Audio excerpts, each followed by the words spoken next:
Hello. ఏవండి, నేను మా అమ్మ వాళ్ళ ఇంటికి వెళ్తున్నా. సరే పో. ఏంటి పోనా? నేను ఎప్పుడెప్పుడు వెళ్తానని ఎదురు చూస్తున్నావా ఏంటి?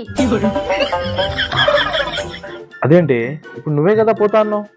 పోతా అంటే వెళ్ళిపో అంటావా?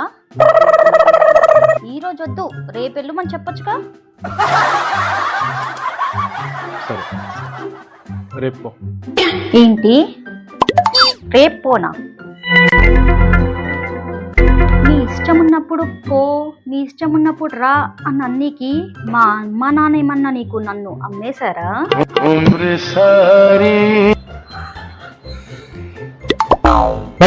ఫోన్ పెట్టండి మెంటల్